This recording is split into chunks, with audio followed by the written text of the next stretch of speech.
जय हो। आज विश्व नृत्य दिवस है, वर्ल्ड डांस डे।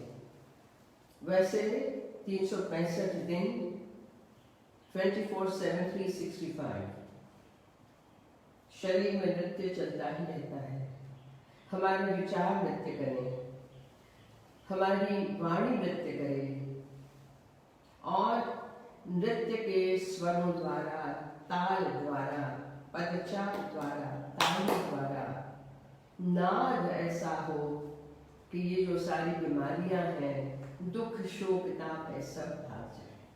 आज मेरी यही प्रार्थना है नंदी विद्या नटेश्वरी माँ कामाख्या से और शिव नटराज से कि नृत्य ही नृत्य विश्व में प्रसिद्ध। तो मैं अब आती हूँ आज के विषय पे। एक पूरी मैं बनाने की कोशिश करती हूँ, एक सूत्र बनाने का प्रयत्न करती रहती हूँ। तो पिछले यानी सोमवार को अभी शुरुआत की थी टेस्ट ऑफ इंडिया, भारत का स्वाद, इस भूमि का स्वाद। उस वक्त मैंने कृषि की बात की थी। आज मैं इसको आगे ले चलती हूँ और आज जो षड रस है, 6 the different kinds of tastes, उस पे आती हूँ। तो ये भी मैंने सोचा कि what is the significance of numbers? ये जो 6 पंचेंद्रियां 5 हैं, ये 3 है, ये 2 है, क्या है ये? तो हमारे दर्शन में, हमारी फिलॉसफी में, भारतवर्ष की प्राचीनतम सोच में आंकड़ों का बहुत बड़ा महत्व है। There's a huge significance। और हम कैसे भूलें कि इसी भूमि से जो सबसे बड़ा आंकड़ा है, जिसके बिना कोई साइंस, एस्ट्रोनॉमी, एस्ट्रोलॉजी कुछ भी पॉसिबल नहीं होगा, आप जानते हो, 0, शून्य, जिसको शून्य कहते हैं। तो शून्य में से ही शब्द निकलता है, शून्य में से सारी उपज होती है। तो ये शून्य से लेकर आंकड़े हमारे चले जाते हैं इन्फिनिटी में। आज हम 6 की बात कर रहे हैं। Only I will stick to the digit of 6। As I mentioned earlier that we will talk about the 6 tastes। उसके पहले मुझे आपसे कुछ और बातें करनी है। आज थोड़ा लंबा हो जाए तो don't mind, because there is so much to share and I will not be able to share everything, लेकिन थोड़ा बहुत मैं बता दूंगी जो मुझे पता चलता है। तो एग्रीकल्चर जो भूमि की उपज है, कृषि है, वो भूमि की उपज हमें क्या क्या देती है। तो इसे मैं सोच रही थी कि जिसको हम कहते हैं धान, धान में आपका गेहूं, बाजरा, ज्वार, रागी, अब उसका लिस्ट मैं अगले यानी शुक्रवार को दूंगी, परसों के लिए भी बहुत मैंने तैयारी की है। लेकिन आप ये सोचिए कि हम कहें धान, उसके बाद तरह तरह की दाल, कितनी तरीके की दाल हमारे भारतवर्ष में लोग खाते हैं। धान यानी धान, दाल, उसके बाद शाक, शाकंभरी एक हमारे महादेवी का नाम है। शाक यानी हरा भरा वनस्पति जो हम खाते हैं, या जमीन के नीचे हो, जमीन के ऊपर हो। तो शाक नॉन वेजिटेरियन खाएं, लेकिन उसमें भी जो प्याज, आलू, टमाटर पड़ता है वो भी शाक है। तो शाक, धान, दाल, शाक। उसके बाद फल, द फ्रूट्स। देन फूल पत्ते, कितने सारे फूल खाए जाते हैं, कितने सारे पत्तों के स्वादिष्ट शाक बनते हैं, पकौड़े बनते हैं, आपको आइडिया नहीं होगा। और फिर मसाले, आपको तो मालूम है ना कि पैकेट्स में आप जो लेते हैं वो लौंग, दी clove, grows on a creeper, जिसको आप कहते हैं तेज पत्ता, that is the bay leaf, that is the bark of the cinnamon tree. वो तो पेड़ के तने की छाल है, और जो सिनेमन है जिसको कहते हैं आप तज, हम कहते हैं आप दालचीनी हम गुजराती में तज कहते हैं, वो भी तो डाली का निकलता है। और जो इलायची है, आप हरी इलायची कभी if you are lucky to have it, because now you get only the सूखी इलायची जिसमें से असली तो तेल एसेंस निकाल लिए जाते हैं, फिर भी इलायची की सुगंध, इलायची is also you can see a little fruit, मसाले हैं ये सारे, बहुत सारे मसाले हैं। तो ये मैंने सोचा कि 6 मेन जो उपज है भूमि की कृषि से जो निकलती है, जो हमारे जंगल हमारे वन उपवन देते हैं, ये 6 हैं। आपने देखा इसमें मैं नॉन वेजिटेरियन को नहीं ले रही हूँ, ओके, धरती की उपज नहीं है वो। उसके बाद मैं आती हूँ कि जो ऋतु चक्र है, the wheel of seasons, 6 seasons। अभी जो हमारे उत्तर भारत में और भारत में चल रही है वो ऋतु है ग्रीष्म, समर। ग्रीष्म के बाद आएगी वर्षा, रेन्स, मॉनसून। उसके बाद आएगा Hemant, which is the rain is going and there is still this sweat and nami, and then comes Sharad, autumn। तो वर्षा और मॉनसून और ऑटम के बीच में हेमंत है। उसके बाद आता है शिशिर, जो विंटर प्रॉपर, और विंटर के बाद, शिशिर के बाद आती है स्प्रिंग, वसंत, और वसंत के बाद फिर आता है ग्रीष्म, समर। तो the cycle of seasons of 6 seasons. तो पहले मैंने ये कहा कि जो धरती की उपज है, पेड़ पौधों की उपज है, किस ऋतु में क्या खाना चाहिए वो बहुत आवश्यक है जानना। Now see what has happened is the supermarkets 24/7 you can get what you want, और फिर बाहर के विदेशों के तरह के वो आ गए हैं, the things that don't do here, okay, लेकिन इसीलिए बहुत बीमारियां जो पहले नहीं थी वो बढ़ गई हैं।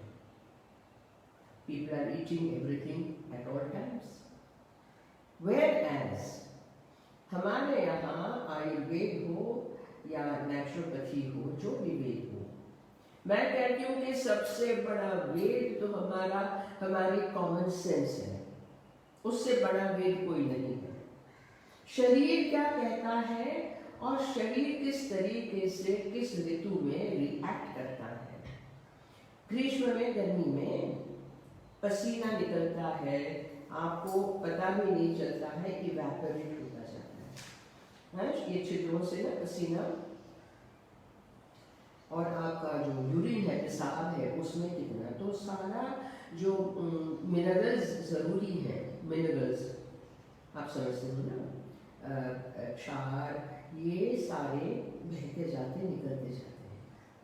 तो कुदरत ने, प्रकृति ने ऐसे ऐसे शाक दिए हैं और फल दिए हैं जिसमें विटामिन और क्षार भरपूर है, पानी भरपूर है।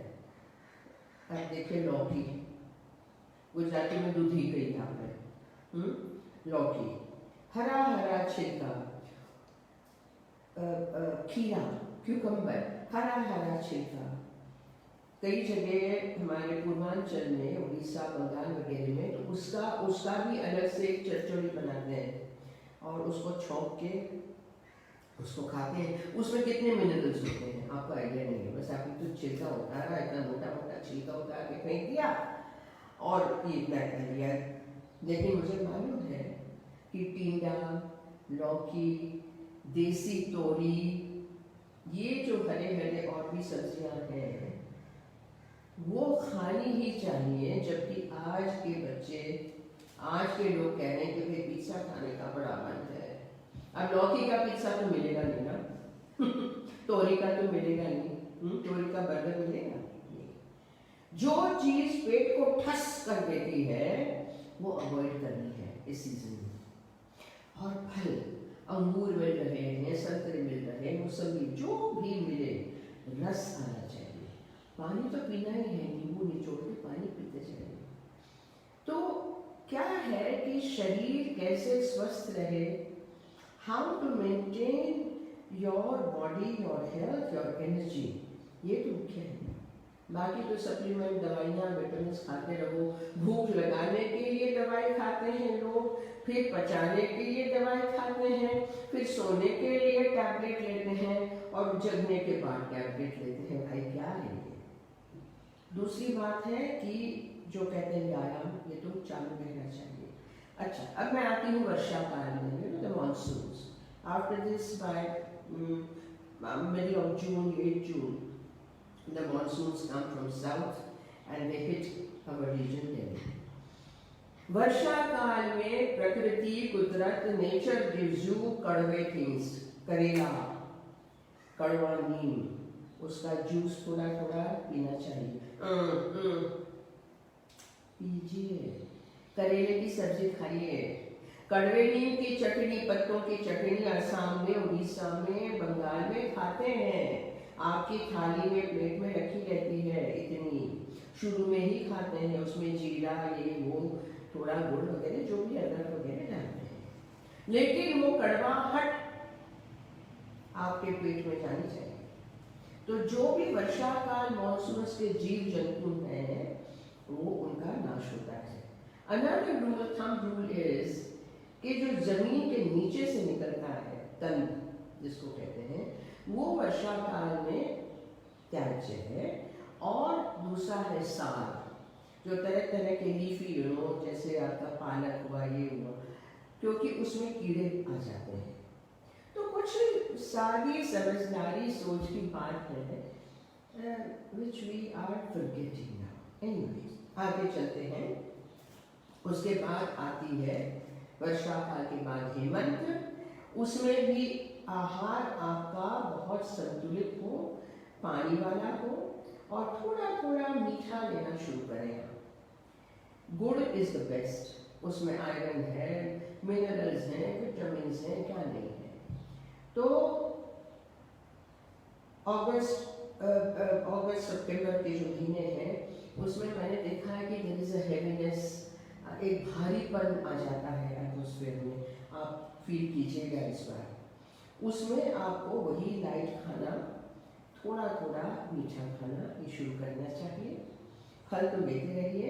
फिर जो आता है शरद, ऑटम, अक्टूबर से शुरू होता है, कभी अक्टूबर फर्स्ट, मिडिल, जो भी है, हाँ, जो हवा में बदलाव आता है, गुलाबी गुलाबी ठंडी शुरू होती है, और आपके हल्के हल्के एक चादर ओढ़ने को मन होता है, एक शाल ओढ़ने को, लपेटने को मन होता है।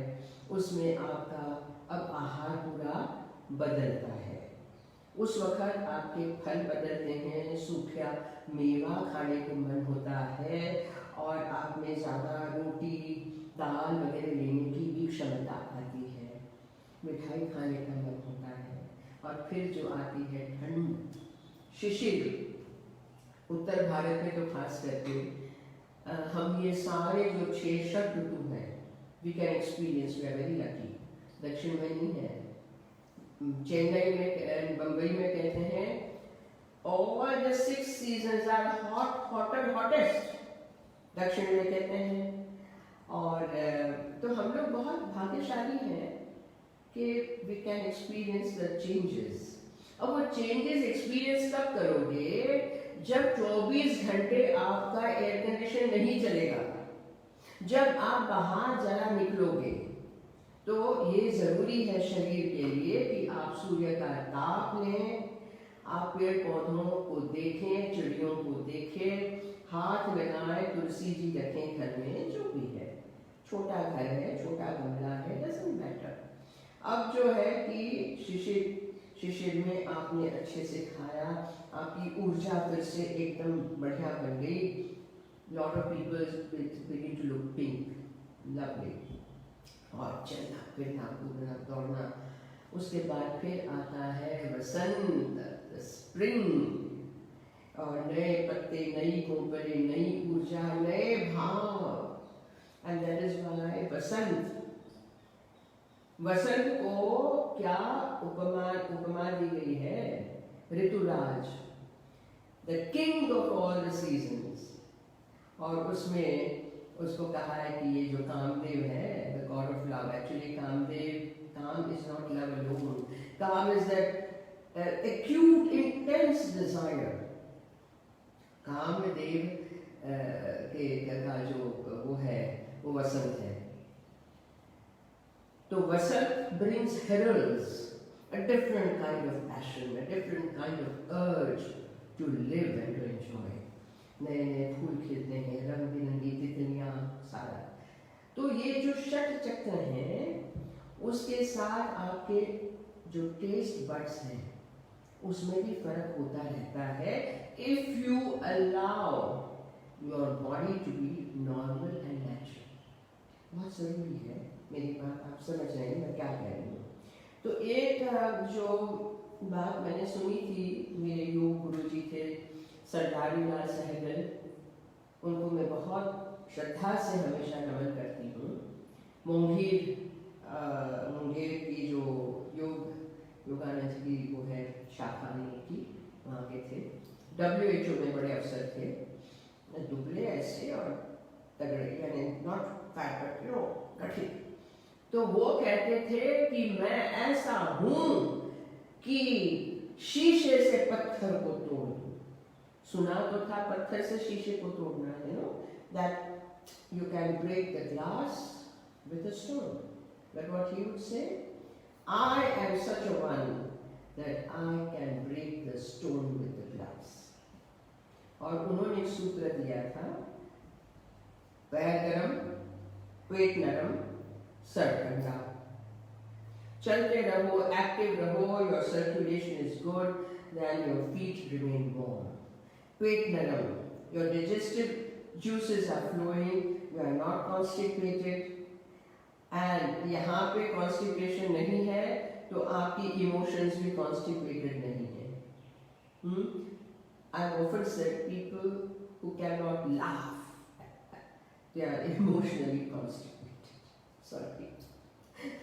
तो पैर गरम, पेट नरम, सर ठंडा।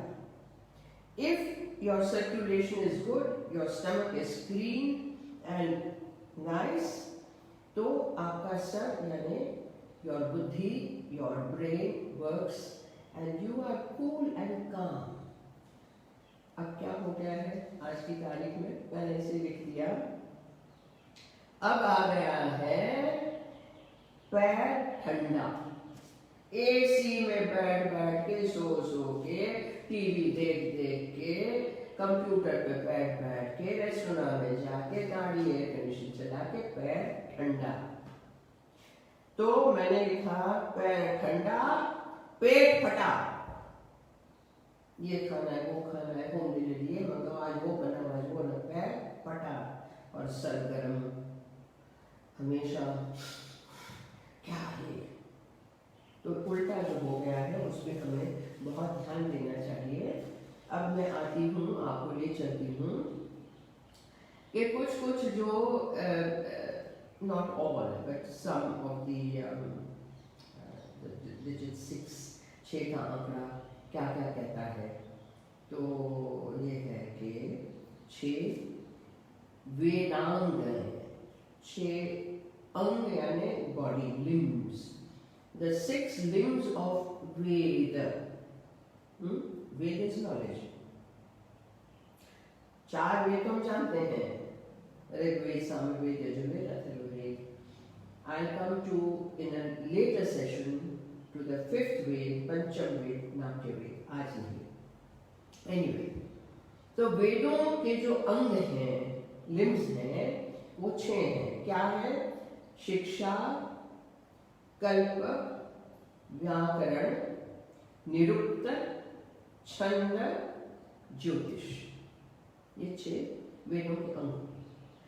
अब मैं आती हूं कि जो षट दर्शन है, the 6 ways of understanding the cosmos, the life, the scheme, the universal scheme, इसके किस तरीके से इसको समझा जाए, how to comprehend। इसके भी 6 aspects को माना गया। You can imagine, कितने हजारों वर्षों से ऋषियों ने, मुनियों ने, मनीषियों ने तपस्या की, सोचा, मेडिटेट किया, and then they slowly understood, it came to them, और जो उन्होंने सोचा समझा वो हमारे सामने है आज। हमें कुछ नहीं करना पड़ता है, लेकिन इतना भी जानने की तकलीफ हम नहीं करते हैं, ये थोड़ा दुखदायक है। फिर मैं आती हूँ कि सोशल मीडिया में किसने क्या लिखा, किसकी बुराई हुई, किसकी निंदा हुई, किसने थम ऊपर किया, किसने थम नीचे किया, ये सारी गौण क्षुद्र क्षुल्लक बातों पे समय। लेकिन जो जानने वाली बातें हैं उसको भी थोड़ा थोड़ा समझने की हम कोशिश करें, जानने की कोशिश करें। तो यही मेरा एक बहुत बड़ा भाग्य है कि ऐसी जिज्ञासा माँ ने कूट कूट के भरी मेरे में। मैं तंग करती हूँ आज भी मेरे मित्रों को, बताओ बताओ ये मैं जो सोच रही हूँ ठीक है कि नहीं। तो इस तरीके से भी मुझे बहुत जानने को मिलता है, which I am sharing with you। षट Darshan, Darshan philosophy, the way of looking at life, the way to understand ये क्या है कॉस्मोस। ये दर्शन कौन से हैं? 6। न्याय, वैशेषिक, सांख्य, मीमांसा, योग, वेदांत। फिर से कहती हूँ, न्याय, वैशेषिक, सांख्य, मीमांसा, योग, वेदांत।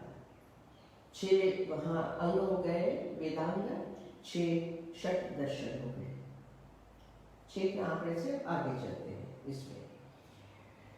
अब मैं सोच रही थी जब लिख रही थी कि why am I putting so much emphasis on knowing these things, trying to know। मैं क्यों इतना इस पे भार जोर देती हूँ?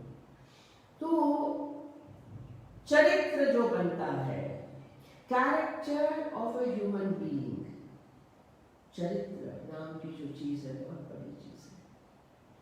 हम कहते हैं चरित्रहीन है, चरित्रवान है, सब चरित्र है। मीनिंग किसी का कैरेक्टर ऐसा ही है, किसी का कैरेक्टर बहुत बढ़िया है और किसी का कैरेक्टर इतना उत्तम है कि उसमें से हमें लेना है, फॉलो करना है। तो चरित्र जो शब्द है, it's a very important word. That is what you are. That is what people see you as. तो ये चरित्र हमें कैसे बनाना है, कैसे हमारा बनता है, उसके लिए ऐसी कुछ जानकारियां जरूरी है मेरी सोच। अब अच्छा चरित्र बने, हम चरित्रवान बने, that our character becomes strong, our character is transparent, our character becomes inspiring for others। उसमें जो उसके जो एनिमी है, इसके एक अच्छा चरित्र बनते बनते रह जाता है कभी कभी। तो जो 6 विकार कहे गए हैं, विकार इज समथिंग, जैसे मैं कहूँ कि दूध का विकार होता है तो दही बनता है, लेकिन वो विकार अच्छा है। विकार बुरे भी होते हैं, तो मनुष्य के स्वभाव में विकार बहुत जल्दी आ जाता है। सब्जी बना के, वेजिटेबल कुक्ड एंड केप्ट, तुरंत नहीं खाया, विकार आया उसमें, सड़ गया। you cannot eat it anymore, it will harm you. तो उसको भी विकार कहते हैं। तो ऐसे 6 विकार हैं जिसको षड रिपु भी कहा गया। रिपु meaning enemy, enemy of good character. कौन से है वो? काम, क्रोध, लोभ, मोह, मद, मत्सर। I'm sure many of you have heard these. काम, क्रोध, मद, लोभ, मोह, मत्सर में जिस दिन रहता हूँ एवरी डे, इसमें हम लिपटे रहते हैं। I want that, ये खाना है, वो पीना है, ये कपड़ा चाहिए, फैमिली, ये all the time।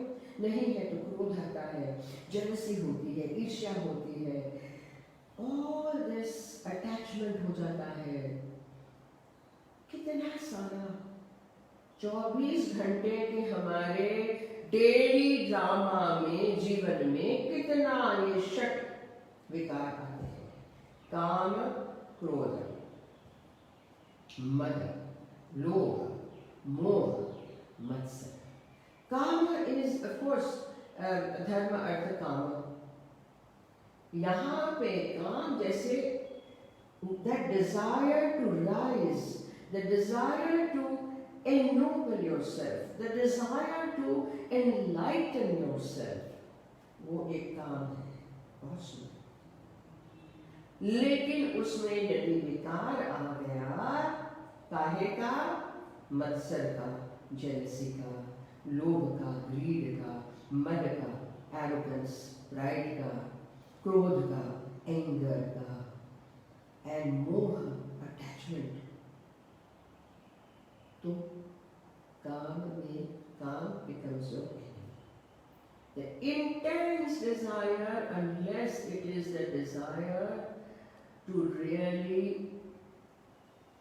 rise, evolve, उसके बिना काम नहीं चलता। तो वो काम जो है लस्ट, काम, क्रोध, मद, लोभ, मोह, मत्सर, ये 6 षड रिपु enemies of a good character, सच्चरित्र के।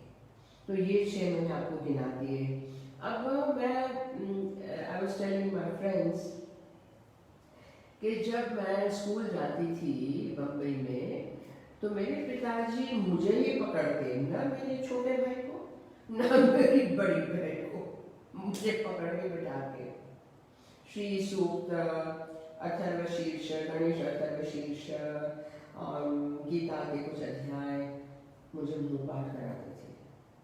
तो 8 बजे बैठो, 9 बजे अपना तैयार होने जाओ और 10 बजे से स्कूल शुरू होती थी।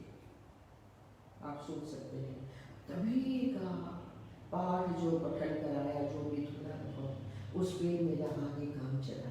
तो मुझे याद आ रहा है कि श्रीमद् भगवद गीता में श्री कृष्ण ने अर्जुन को क्या कहा, दूसरे अध्याय के ये है 62वां और 63वां श्लोक, the 62nd and 63rd श्लोक of the 2nd अध्याय of भगवद गीता हमारे काम का है, इसी काम का है।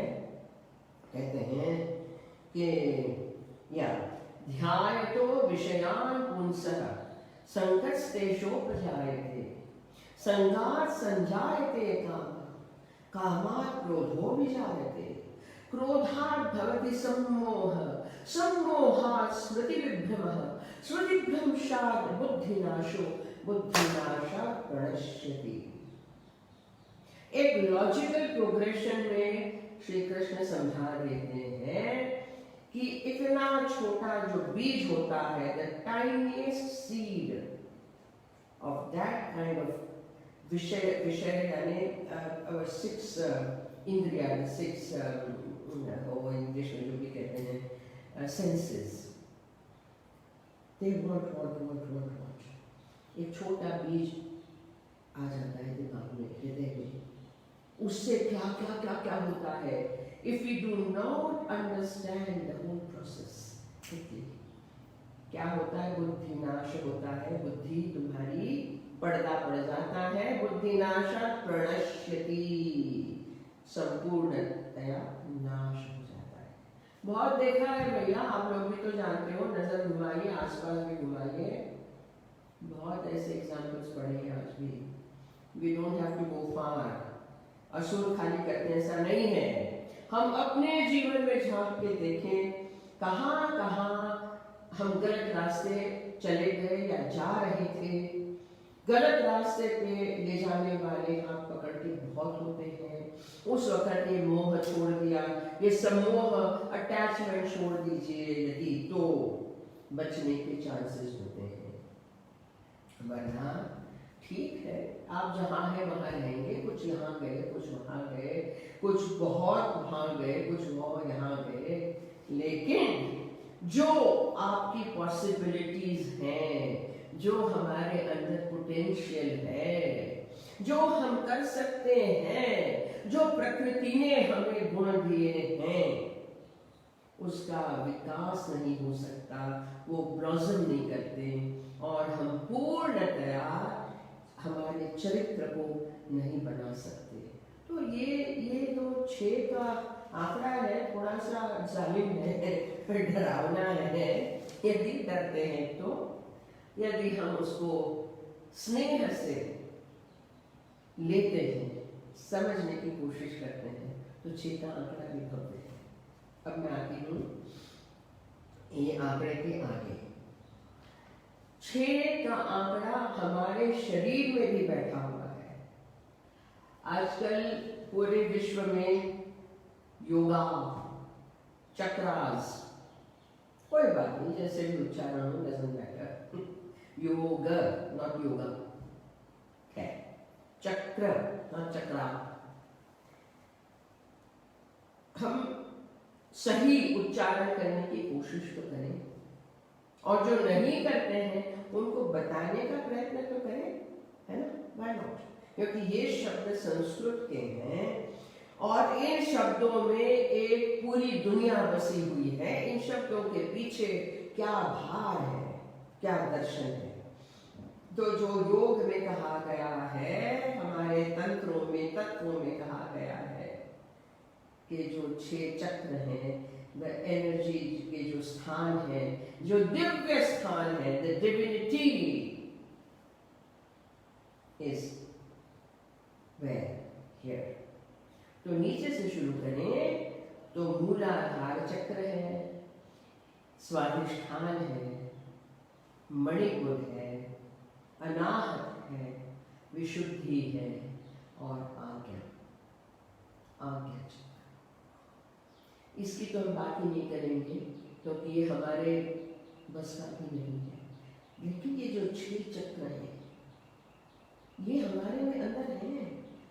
We all have the possibility. So ये 6 का आंकड़ा बहुत ही विशेष है। 6 स्वर है।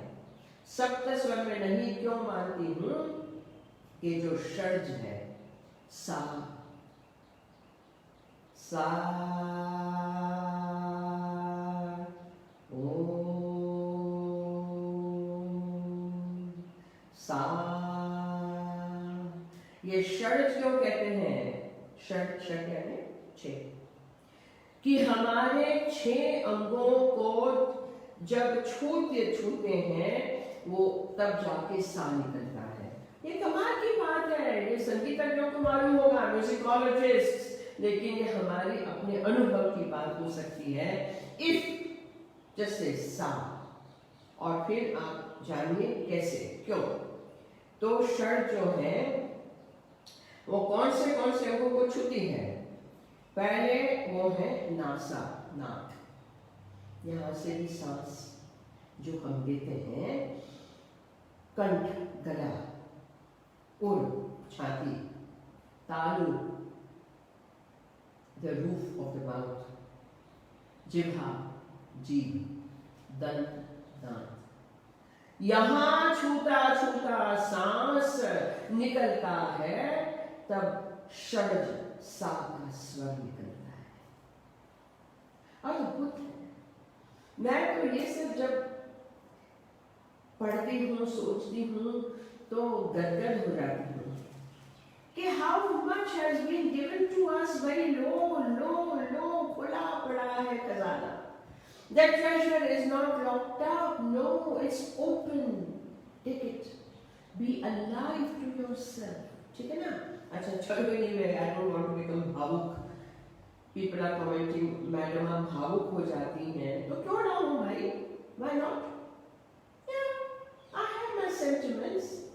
I feel passionate about some things, and I allow it to be exhibited, to come out. मैं emotionally constipated कतई नहीं हूँ. I share everything, my passion, my irritation, my joy, my bliss, my laughter, the fun, सारा. Okay? चलो आगे चलती हूँ कि ये हो गया है. अब मैं आती हूँ मेन जो आज का टॉपिक है. 6 में बहुत सारा हो गया, अभी बहुत बाकी है. There is still so much to share about the digit 6. लेकिन now the title, today's title, the षट रस. जो 6 रस है, टेस्ट, उसका आपका बयान करती हूँ आखिर में आपके सामने, जिससे कि आपकी भी जीभ लपलप होने लगे. लेकिन जीभ को संभाल के रखिएगा. डे आफ्टर टुमारो, परसों शुक्रवार को जो मैं आपको बताऊंगी उसमें तो आपको सुनते सुनते भूख लग जाएगी. देखना. एनीवे, यहाँ पे श्लोक लिखा है, कटुकम लवणम चैव तिक्तम मधुरमेव च आम्लश्चैव कषायं च षड्विधाश्च रसः स्मृताः. स्मृताः मेमोरी में ये 6 रस हैं.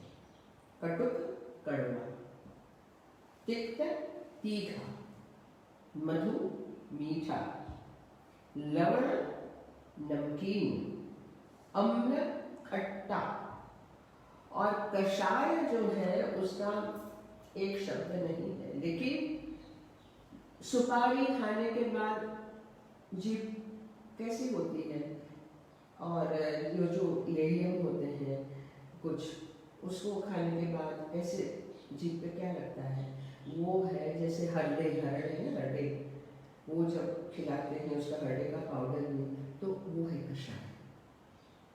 तो ये 6 आपके मेन टेस्ट हैं, 6 आपके स्वाद हैं.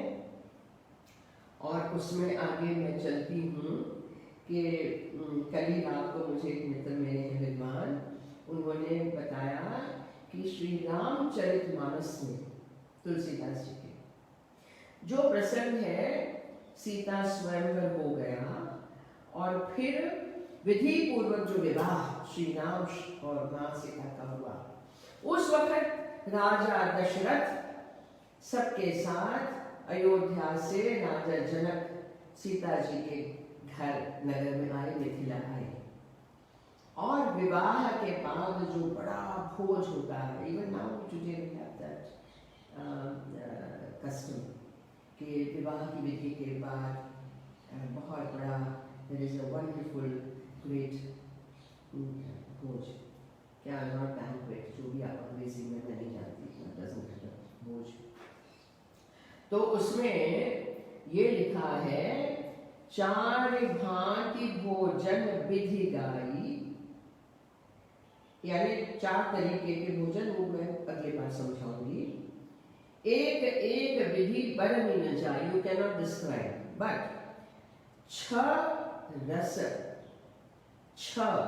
रस रुचिर, डिलिशियस, व्यंजन बहुजाति, व्यंजन तरह तरह के पकवान, तरह तरह की dishes, as we call, so many items, all covering the 6 tastes. 6 रस रुचिर व्यंजन बहुजाति, एक एक रस अनगिनत मानती, और एक एक टेस्ट के लिए असंख्य, so many different kinds of पकवान, dishes for each of the 6 tastes. क्या रहा होगा वो भोज, है ना. तो ये श्री रामचरितमानस का था। और अब मैंने लिखा कि many things to share, describe for igniting your hunger, but for now let me quote the new version of ancient श्लोक। ये भी कन्नड़ को लिखा गया, माफ कीजिएगा। त्वमेव माता च पिता त्वमेव बंधुश्च सखा त्वमेव, आपने सबने सुना होगा, है ना। त्वमेव माता च पिता त्वमेव बंधुश्च सखा त्वमेव विद्या द्रविणं त्वमेव सर्वं मम देव देव। ये इतना सुंदर श्लोक है, लेकिन थोड़ी हंसी मजाक देवताओं को भी पसंद है।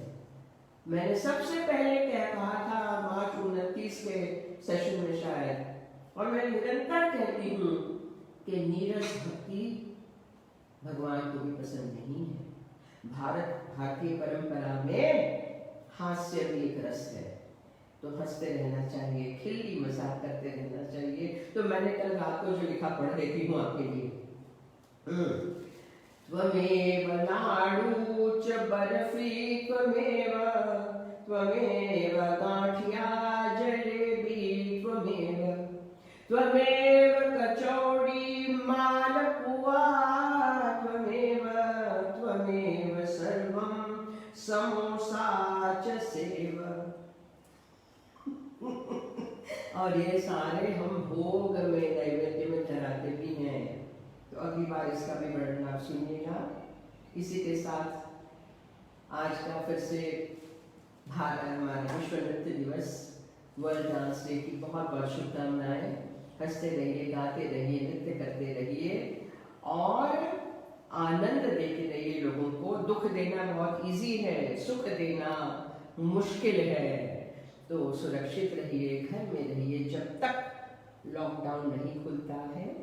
बुद्धि पे पर्दा मत पड़ने दीजिए और आप स्वस्थ रहें। जय हो। बहुत बहुत प्रणाम करते हैं।